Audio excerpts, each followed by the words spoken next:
You're listening to Truth on Tap with host Kevin Kirsten. Yeah, there it is. All my people listening, my Washington Capitals fans, it is the big show. Yeah, it's so big, it needs to go on a weight loss program. That's what. That karma is a bitch. Mm-hmm. Some say that I'll say karma it. is a bitch. Karma is a bitch. So is his wife. Yeah. Okay, so last This is my friend that stayed in a haunted hotel. If she wanted to really be scared, she would have watched that shootout tonight. Yeah. You're listening to Caps on Tap, a spin-off show of Truth on Tap. Your host, Kevin Kirsten. Tonight, we played the Boston Bruins. You know, it's okay that we lost. Sometimes it's got to be okay that you lost. You know why? Why is it okay? Well, it's preseason. That's the obvious one. But why else? Because the production we got from the Washington Capitals as a collective tonight was so great that I wouldn't have cared what the final score was, to be honest with you. We need to give some credit to Holtby, who didn't look like a star but didn't let anything in.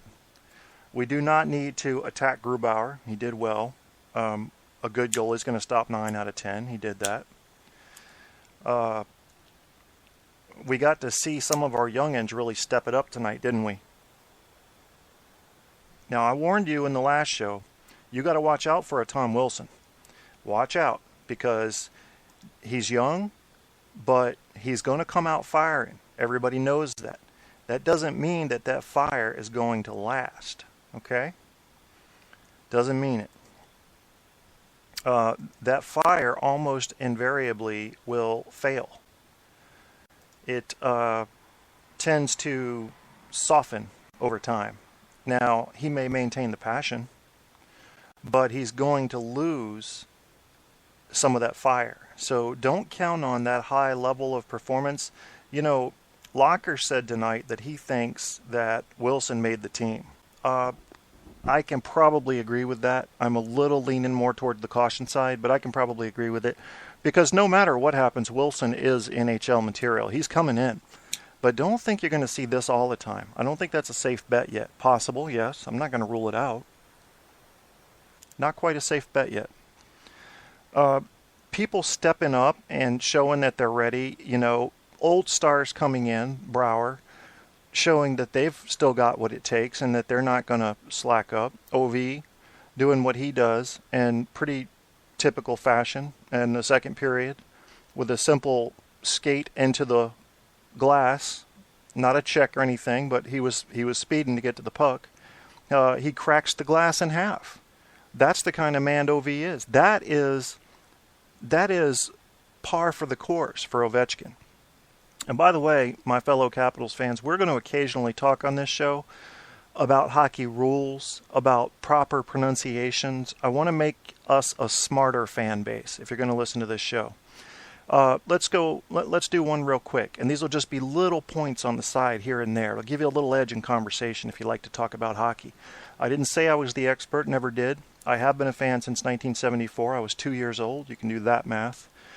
Couldn't even say Capitals. It was like cows. And I was watching. I loved them. Ovechkin in Russian is pronounced like so. Ovechkin. You hear me? Ovechkin. So if you want to impress OV or your friends, the next time you say Ovechkin's name, say Alexander Ovechkin. That's how they say it in Russia. Didn't know that, did you? You know, little things like that we need to know. You know, meanings of acronyms in the game. You need to know your rules, why somebody got a penalty. And you know what? The goddamn officials need to know the rules too, because did Boston get away with a few tonight? Holy shit. God, you know. I'm sitting, you know,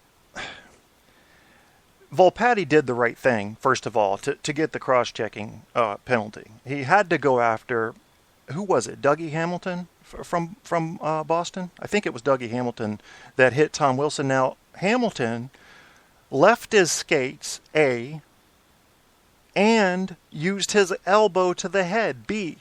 Got no call. What the hell? I mean, we'd already been given 7 or 8 penalties by then to their 1. You know, this takes me back. I know you hardcore people know where I'm going right now, don't you? Go ahead and say it. 2 syllables, 2 words. Starts with an N. Go ahead. New York. We're back in New York. I don't like to blame officials, and I'm going to explain to you what a hockey team has to do every game and why this excludes officials as a major concern and how that can change with the behavior of the officials. If I'm coaching my hockey team, I'm going to tell you this up front. Your goalie is allowed to let in 1 out of 10. You got to beat that. That means you got to put in more than 1 out of 10 because their goalie is allowed to let in the same amount. Number 2, you need to stay out of the box. Don't do anything stupid. Don't do any retaliatory penalties. Don't do anything that might get you a double minor. If you're going to do an exclusive major, try to pick a fight with somebody who's higher up on the echelon than you, so that we're losing a less important player and they're losing a more important player. All kinds of things like that. Okay, this is how you're giving yourself the advantage. But let me explain this. This is where officials come in. You have to play a game well enough to beat 3 bad calls. You have to. If they call 3 times when it didn't actually happen, tripping, giving away 3 power plays for 2 minutes, 6 minutes total, you've got to beat that. You're going out with this as if it's already happened. In other words, as if you know in this game you're going to be dealt 3 power plays against you, which gives them a much higher percentage of scoring. Be ready to beat that every game. No excuses, no exceptions. But when the officials make 4 or 5 in a game, and or, cumulatively speaking, allow 3 or 4 to go on the other team that should have been called, we can't beat that. You can't beat officials when they're being that bad. You can't beat them. It takes a rout to beat them when they're being that bad. And tonight was kind of an example of that. If the officials had been a little bit better at doing their job, we win tonight. But that's kind of the whole thing. I don't think we went out with that precept in mind that you have to be able to beat a few bad calls out of the box. Now, if you're lucky, maybe the calls are fair. It happens sometimes. If you're real lucky, they might go in your favor. That happens on occasion. But you got to count on it going against you, because that happens all too often with the Caps, doesn't it? I'm not much of a conspiracy theorist, but have you noticed a little bit of bias against the Caps? I have. Oh, yeah. I sure have. Boy, they get some penalties, don't they? Jealousy, you think? I think there's a psychological thing that goes along with it, which is that to say, because this team is from the nation's capital, they get associated with the nation's government. Believe it or not, I think it's a subconscious psychological thing. I mean, we're talking about my background. I can do this kind of research and get it right. Now, do I have the data that are going to support this? No, it's more of a gut feeling. But I've watched. And I think that the reason people tend to not favor the Capitals is, one, and not in any order of importance, that they associate the Capitals with the government in Washington that everybody seems to hate, at least Congress, because they won't do anything. And then, two, Washington has OV. So if you're not a Washington fan, you kind of have to hate Washington, don't you? Because the best guy in the league's over there skating for Washington. And so you have to hate him. You can't like him, not if you're going to be a real competitive team-supporting fan. Got to hate him. Got to want him to fail. And he's not going to fail. He doesn't know how to fail. So that gets us some more calls. 3-time Hart Trophy winner, league MVP 3 times, is only the 4th or 5th in NHL history to do it. I think he's the only active player to have done it. And people say to me, well, Sidney Crosby's a better player than Ovechkin. Bullshit is what I say to that, because they don't even compete on the same level. Crosby tries to take credit for passing more, says OV shoots too much. Stop right there, because I can stop you right on the first point. OV shoots the amount of times he is told to. He follows the direction of his coach, and his coach says, "You got a badass gun on you. I'd like you to fire it pretty often." And OV says, "Yes, sir, will do." That's how that works. Don't call him a puck hog. He's doing his job. Number two, when you think of a total hockey player, what factors are you counting in? I'm going to give you a second to think about this one. What makes up a total hockey player? Think of all the factors. There's about 4 major ones. If you want to chat, you can call in. 910 no lying is the number. I am going to go open up that Google mailbox so that I can pull those calls in off of Google Voice. You may want to wait just about 1 minute before you call in so I can set that up. So if you want a complete hockey player, what are you going to have? You're going to have skating, both speed and accuracy and ability to stay on your feet. And by the way you would have said Alexander Semin is Alexander Siomen. Yeah, there you go. There's another one for you. It's true. It's true. He liked to fall down all the time, didn't he? He sure as hell did. Fell down all the damn time. Was he drunk? Did I think some hockey players like him? First of all, he acted like a spoiled brat. Best wrist shot in the league by far. Still has it. Won't use it. Uses it when he's in the mood. Screw that. I will take a young grinder that needs skills any damn day over a pro that is moody. Put his ass on the bench. I'm glad we got rid of Semin. I am. Had the best wrist shot in the league, used it selectively. Not acceptable. Skated with some of the best dangles and dekes you'll ever see once in a while. When he felt like it. Not acceptable. Get out.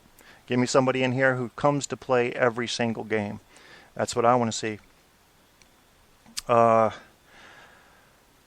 been a little disappointed here lately with our Swedish players, and I'm going to get into that in a second. First, I just wanted to remind you that the number is 910 no lying, and right now I don't even have the number, not the acronym, but the actual number memorized, so I have to bring that up again, and here it goes. It is 910-665-9464. If you want to write that down, the 910 no lying, it's 910-665-9464. Okay? And our Swedish players, let's go ahead and just talk about Mojo and Backy. Backy is pretty consistent. I like what I'm seeing with him over the course of years. Very predictable. He's going to come every game and set up good passes. He's not going to take enough shots. I'd like to see him shoot more. He's lacking some confidence in that area or something, or he's just too giving. We need more shot output from Backy, and he needs to work on his shooting a little bit, because what he's a master of is puck control and zone control thereby. Passing. He's one of the best passers the Capitals have ever seen, and so was Semin. Skating and, getting open and getting the puck out of the zone on D. He's really good with that stuff, and Swedes generally are best with their skates and with their sticks, the deking, the puck handling, and the skating. That's where Swedes are strong.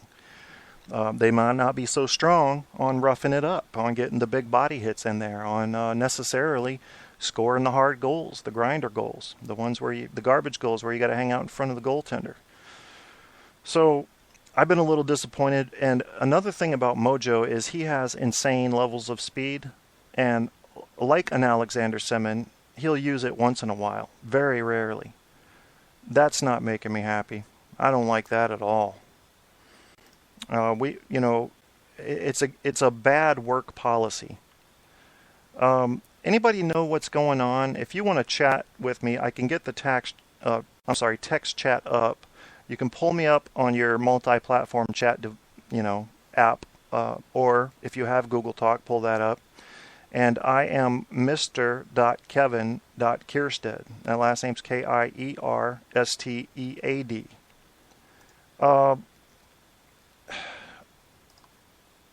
I'd like to get a text chat going in here. I think that's really what's really going to fire up this radio show. I am just starting, so it's not a huge show yet, but it will be. It will be big. This I know. I do have the chat on the site available as well. If you want to go and open up that chat, you can do that. I think I can chat from outside the mixing board, but if I go inside, then I lose my external broadcaster feed, and I don't want to do that. But if you don't see me chatting back with you, go ahead and come over to Google Talk or open up, Trillian or whatever chat app you like to use. Get in on that text chat if you don't want to call. And we'll talk about the Caps. Mojo, skate. Use the speed. Adam, punish him if he doesn't. Put him on the bench. You can't have that kind of speed in the tank and not use it. What kind of bullshit is that? He's doing this over courses of 20 and 30 game streaks. He's not using his speed. It's craziness. He's got it. That's craziness, man. That's just not acceptable in any way. It's really bothering me because it's one of our most underused assets on the team is Mojo's speed. I'm going to tell you something about getting older. I used to be so passionate about the Caps that a loss could cost me a week of happiness. A win could give me a month of happiness. Getting older, I'm 41 now. I know that's not old, but it is older. And it's dawned on me that I'm losing some concern over losses and wins and able to look at things more objectively, not so emotionally. And that's important. It's one of the things I like about getting older. But still, I was thinking tonight about this as well. So I'm sitting there watching this preseason game that shouldn't mean much to me except let's take a look at our talent. And I'm into it. I want to win. I'm watching him in the last 3 minutes with a push, hoping Green pulls something out, which he hasn't been really known for over the past couple years. He's really slacked off.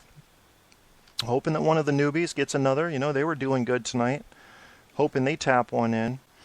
And they didn't get it. And then the shootout, Grubauer kept giving him a chance. Greeny on the shootout, couldn't even get the puck on his stick, Mojo, what was that? That little weak backhand? At least make the goaltender work. OV scores like it ain't no thing. And that's typical for him. He's 34% in the shootout. He's going to score 1 out of 3. That's solid. I wanted him to win. How could I not want my Capitals to win? It's just not a natural feeling. How could I just say, I don't care if they win, I'm just looking at the talent? I can't do that, man. I am too emotionally connected to my Washington Capitals. They are family. They always will be. It is important to realize this is a business. And a reasonable person may say, why do you care about an NHL team? They don't care about you, right? That's true. They are a business. They're in it for the money, right? So what? You see somebody sticking up for somebody else. That doesn't mean anything. Soon as they get traded, they'll stand up for whoever's in the next color jersey. Because that's who they're playing for. They're not loyal to this team. They're just playing for this team right now. The owners don't care. They just want money, and wins equate to money. Used to be that when you cared about a team, you A, rooted for the home team, and B, the reason you rooted for the home team is because the people came from your area and represented your area. That's dead. That's dead in all sports, in my view, except when you go overseas. People get traded, like it ain't no thing now. Bothers me. But still, you can have a connection to the crowd, to the fan base. I feel a strong connection to you guys. I feel a strong connection to some of the people that work for the Caps organization that do feel that emotional connection to them and not just the business connection. People talk about Ted Leonsis. He's a good guy. I don't know how much love he has for the Capitals. I know he loves his basketball team. And maybe it's just a moderate amount of love, but he's a great guy on the inside, and that's good enough for me. So I could excuse if he has a lack of passion for the Caps, I can excuse it. I can easily overlook that because I know he's a good guy. He's also a businessman. He came up through hard knocks. He wants to make money. Why wouldn't he? He's going to push this team toward wins in any way he can. So you've got him back there doing his thing very quietly. GM, the coaches are doing their thing. Tonight, you would have seen, I guess it was, who was it? Wayne Forsyth, I think, who took Tim Hunter's spot in the coaching staff. I'll take it. We got the preseason jitters right now. Everything looks unorganized. Everybody's got a little bit too much energy, I dare say, and that causes you to get kind of funky, man. It's like you know what I'm talking about. It's very hard to put into words. It's like a bunch of kids running a relay race that don't realize they need to conserve some energy. So they come out so fast and hard, they're falling all over the place till they get their bearings. Then they calm down, drop it down 10% where they can keep up that momentum, and they run. And they start noticing how they're running.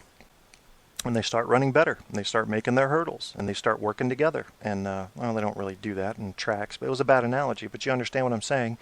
A good hockey team has a first line that has players on it who know where all of the other players are going to be 5 seconds before those players get there. That's got to happen. That kind of chemistry has to happen if you want a winning club.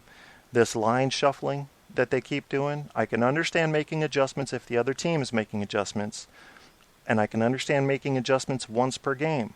Then you got to cut that shit. You keep shuffling the deck, you're just confusing people. Don't do that. Let them get used to something and work that so that they don't have to think about the people they're playing with. They can just think about hockey. It's very unhealthy to be shuffling people all the time, I believe. So let's hope Oates doesn't do that this year. What do you want to see in goal? You want to see Grubauer in goal? You think he's got it? You think Holtby is the man just because he's got a little bit of history? He's 24 now. Ovechkin turning 28 today, I believe, is his birthday. I like what I see in Grubauer, but I haven't seen enough of it. If I got to pick between the two, I'm not even giving Neuvirth a real look, guys. It's a consistency thing. I don't feel it with him. Maybe you do. Maybe his numbers aren't bad. I'm not feeling the passion. I'm not feeling the commitment. I'm not feeling the stability with him that I get with a Braden Holtby. Whereas Grubauer has that punch-through superstar power right now, we got to see how he does on a consistent basis because that's up in the air. So let's just consider that. Leave message on the chat. Let's try it. Hi, y'all. Yeah, I say y'all. That's right. Got a problem with that? Take it up with the South. Caps on Tap, the Washington Capitals. Oh, okay, so that's the show. All right, whatever. How are we going to look later in the season as this team starts to mesh? Well, do you know why they're doing these split squad games? The reason they're doing it, if you haven't been following along, is that they want to test out as many rookies as they can. It makes sense for every team. Why not test out 40 or 50 or 60 guys when you used to just test out 20 or 30? Put them under fire and see how they do to get a good, accurate view of who you want to bring up, who you want to let go and go into the draft, who you want to get a contract signed with. It makes sense. I'm not real convinced that we know our team yet. I think Tom Wilson has made his way in. I think Volpatti has probably drawn his contract. I don't know about some of the other guys. I don't know what to think when I look at, Jay Beagle's going to be there. He'll probably go down and up like he did last year. And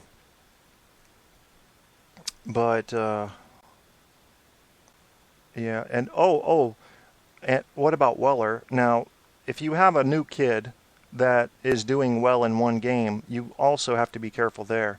Look for consistency, at least over a few weeks. You watch for small guys. Are they going to get hurt? Chances are they will if they're small. Like I said, Brouwer came back. He's being consistent. He's looking good. He had his best year ever last year in that abbreviated season as far as goals go. I believe he got 17 or 19, which was more than he got in the full season the year before that. He's fitting in. He's showing that he's consistent in his efforts, not afraid to work. He's got to watch his tongue a little bit, because when you badmouth your own team to the press, there are necessarily stressors that enter the locker room that were not there before. Don't do that. Don't do that. Wait till you leave the team if you have to say something bad about them. I'm glad also that Simon is gone, because OV's buddy can no longer hog OV. No click there. You don't need cliques in the locker room. You don't need a group of 2 or 3 guys that hang out with each other and ignore everybody else. That's high school bullshit. It's time to be a team, a family, and don't show favoritism to one over the other. Go chill out at Mike Green's house one night. Go over and go to a bar with Shamara another night. I'll get 10 or 15 guys. Go out to the movies or something. Just that whole clique thing, it just creates stress in the locker room. Don't do that. It's okay if you got a friend that's closer than the other guys, but my gosh, once it starts standing out like a sore thumb, hostility is rising. And when you've got players hating other players on their own team, how do you turn that into wins? You can't. Because there's this little part of them that wants to see the other one fail. And unconsciously or not, they do things to help that happen. So you need everybody to respect everybody on the team. And I don't care what kind of psychological tricks you have to do to get that, you do those. Oh, Lordy. It's crazy that I have 2 talk radio shows. First of all, if anybody ever tells you, well, he doesn't have a real talk radio show. After all, it's on the internet, not on the radio. Radio is going to the internet. Well, why bother broadcasting waves when you can go over the internet? Radio is coming to the internet. It's where everybody's going for their radio now. So can you get your traditional stations? Yeah, but you can also get my station. So I'm legit. This is a real radio deal, y'all. Yeah. One-man operation. I don't care. I'm not in a real studio. Doesn't bother me. I'm not a pro. Don't care. Won't get famous. Doesn't bother me. But what I can do is offer you some 30-odd years of viewing experience on the Capitals and hopefully give you some insight that you may not have had before. What I can do with my experience and education is to facilitate good conversations about this club, which we need to have a better understanding. And why I have 2 shows, I don't know, because I don't like to talk. Yeah. Can you imagine? Somebody has a radio talk show that doesn't like to talk. What the hell is up with that?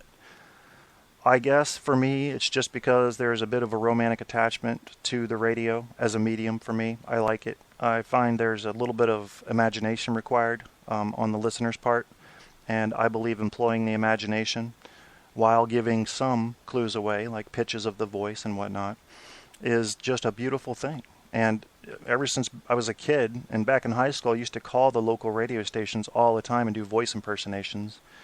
I was just fascinated with it. Well, through 20 years of my adult life, I just kind of ignored it. Not a huge music guy. I couldn't even tell you half the bands that are out there today. But I've always had a love for the radio and always wanted to broadcast. So, by God, we got the internet. We got the ability, I got the account, and I'm doing it. I don't care if I never get listeners. I'm doing it. That's how that goes. So, yeah, I don't like talking. Why I have a talk radio show, I don't know.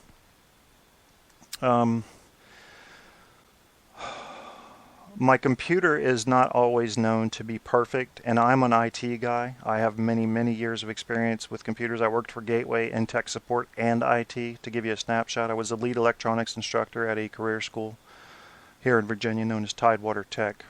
And still, with all the stuff you have to have open to broadcast, I'm using something called SAM Broadcaster right now, SAM, like Surface Air Missile SAM. And it's a great program. Relatively simple layout, even though there's 100 windows you got to be looking at.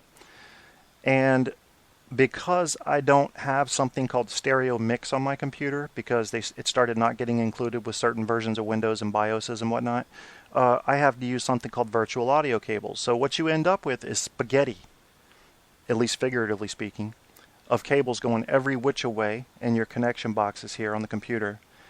And then you got encoding problems, and then you have volume problems, and then you have streaming data speed problems, which give you cutoffs and fail to broadcast. If the SAM software locks up, my broadcast dies. If the virtual audio cable software locks up, my broadcast is gone. If Windows itself decides to lock up, or for any reason I lose my DSL connection, you're listening to silence. So it's like walking a tightrope to get this broadcast to you. And I'm working slowly but surely on making that more stable and more dependable. If you do hear me go off the air, stand by, if you would. I'll be right back on. I try to keep a pretty close watch on my warnings and stuff, so I know when I've gone off the air. Occasionally, I'll get disconnected, and bam, it's 5-10 minutes later, I come on and go, oh no, I've been talking to nobody. That's not good, because I'm, reading some website or something to people. And here's another little tip. Why don't we do this one? Little acronyms that you're going to hear in hockey. You may say, well, I don't know what that stands for. And that can get you caught, can it? It can get you caught because you don't know those things, and people will judge your hockey knowledge based on that. So get up on your hockey acronyms and what they stand for. You can Google that. PIM. Anybody know what PIM, as in money, stands for? Some of you might know what it has to do with, but you don't know what it means. It's a hard one. A lot of people don't know this one.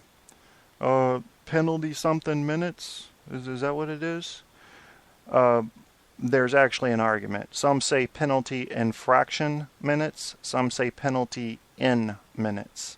I say penalty infraction minutes. These are little things you know and you want to know, and it's so easy to learn them. PPP, power play points, that's one you got to learn. Learn your acronyms. Learn the players' names and numbers. Learn the basic rules. Do you know what icing is? Do you know what offsides is? Can you spot a high stick or a trip? Can you spot illegal targeting of the head? Cross-checking. Would you know if you were looking at a legitimate hook versus a touch that won't get called? Do you know what a one-timer is? Do you know what tic-tac-toe means? Do you know what a wraparound is? Learn these things so that you can be a well-established and honorable fan. Then when you come up against some assholes like Pittsburgh fans, you just stomp them into the ground with knowledge. You outclass them, and that's important. We got to keep our class. I'm still not over one of our fans that poured beer on John Tortorella's head. I was at the game. This was like, God, I guess 4 years ago. I'm not over it, because that fan does not represent Washington Capitals fans. We're a classy group. We're known for being classy. If you're a Washington Capitals fan, I ask you to help keep that legacy going. Let's be the classy group. We can get fired up now. We can get animalistic, and we do. There is no arena louder that I know of than the phone booth, especially with Wes Johnson in there doing his thing. And speaking of Wes Johnson, do you know by heart what he sounds like? I got to ask if you do. Listen to this, if you would, as we do a little station ID here. You're listening to Truth on Tap with host Kevin Kierstead. Yeah, there you go. Sound familiar? Yeah, that's Wes Johnson. That's him doing my voiceover for my other show. What a great guy. What a great guy. He is like the Tasmanian devil of vocalists, isn't he? Pure energy pouring out of the speakers like water, hitting the people, coming down in waves, knocking them out of their seats, forcing them to get crazy. You go to a hockey game, you go to a Capitals game, you don't have to like the Capitals or hockey. You'll be moving. You might look all stupid too, not be able to dance like a white person that always looks like he's getting shot at. Why do white people do that? Stop dancing. If you look like you're getting shot at, don't do that dance. Sit down. Go home, watch some YouTube videos on how to dance, and then get back up and dance. Don't make us look worse than we already are. But Wes will make you move. You don't have a choice. It's involuntary. If you ever look in the Capitals crowd, you'll see people dancing that look terrified. It's because they can't stop their body. They didn't want to dance, but Wes made them dance. He does that. That's what he does. That's his game. And as I said before, we don't need any help in the PA department. We got that area covered. We know who's already made the team there. We know we don't need any backups there because he's not going to get hurt. He plays hurt. He's playing hurt right now. His ankle's hurt. Go Wes. You got that part of the game nailed, my friend, and we salute you for it. Greatest voice you're ever going to hear in an arena or across any speakers as far as I'm concerned. And I love to pay him homage because I think he's that great. I love people who are passionate about their jobs. I don't care if you're working at a 7-Eleven. If you are fast and you're into it and you're just banging on all cylinders, I'm going to sit there and admire you. It's true. I don't care if you're making pizzas and you're just getting into that dough and spinning it just right and you have a look of concentration on your face. I will sit there and honor you. People that are passionate about their jobs are interesting to me. I love them. I love that they take that passion in life. Doesn't matter the size of the task or the level of importance normal people might ascribe to it. Screw that. Be passionate about what you're doing. If you can't be passionate about it, do something else. You're in the wrong business. And some of you are doing that too. You're working out there and you hate your job. Get another job. Don't sit around because you're scared. Go get the job you want and don't take no for an answer. Just do it. You're going to be dead eventually, and it's coming rather fast, isn't it? Because my life moves at that speed. Go get the job you want. Go do it. Personally, for me, I knew that early on. There was a book written by Og Mandino long ago. Said, before you're 30, get all the jobs you can so you know what you want to do. Well, I've done everything. And it turns out that here at 41, I'm truly in a disabled state. A disabled American veteran, U.S. Air Force. Terrible back. My back is mashed potatoes. And my right knee is baked potatoes. But I still work. I still work on computers and try to, keep that going as a personal business. I build these paracord bracelets and try to sell those. I'm doing the broadcast. I'm always doing something. I've always got some kind of thing going. So, don't give up. But you got to do what you want. I've written 6 novels. 4 of them are for sale right now on the major sites. Google it. Just Google my name, Kevin A. Kierstead. K-I-E-R, stead as in steady. You'll see them. We'll get back to the Caps in a minute, but I think what I want to do right now is play a song by a local band whose music I like to play for you. They're a great group. They're called Bad Ace. And I have a friend that's in that band. He's the drummer. Now, these songs are a little older, and I don't think he's actually drumming in these songs, but I'm going to try to get the updated ones. Nonetheless, it's a great band, and these songs are all great. I mean, when you hear them, you'll think, how come I've never heard these guys before? That's the first thing that usually comes to mind when people first hear them. And I can't answer that. I guess they should be world famous, but they're quite content just playing regional here.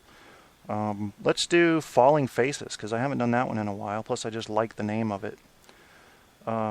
So we're going to give you a break here, and if you need to go to the bathroom or anything, if you don't want to stay and listen to the song, go to the bathroom. We'll be back in 3 or 4 minutes. Just in case, I'm going to load up another song and then put this on auto DJ. That will cover me in case I'm late getting back. What do you say? You ready to do it? Let's hit it. You're listening to Truth on Tap with host Kevin Kierstead.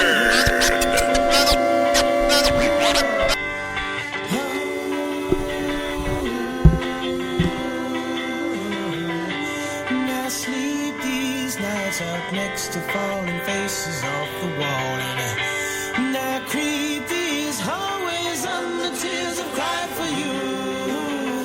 I'm falling, torn between the dark and light, and I'm calling for your kiss to calm the fight.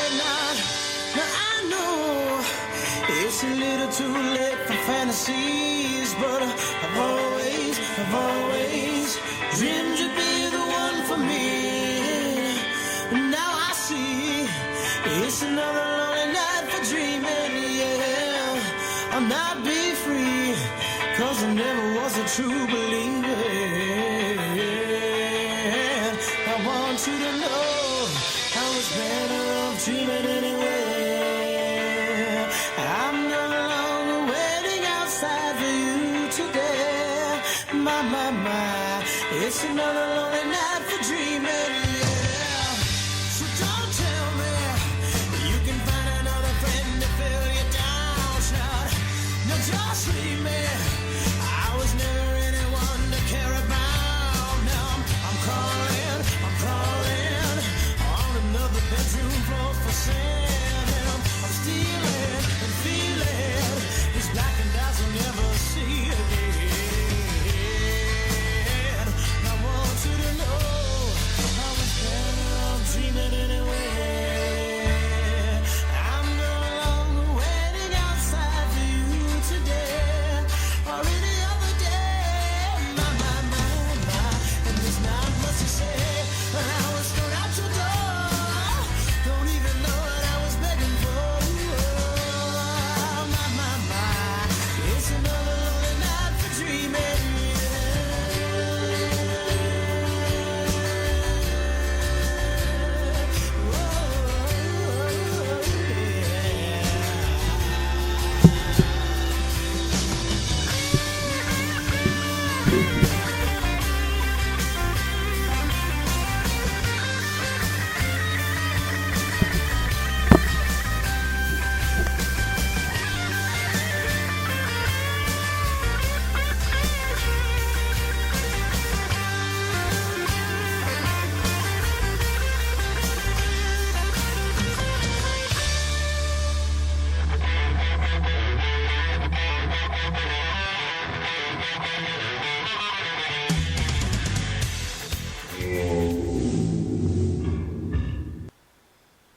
Yeah, that wasn't me burping.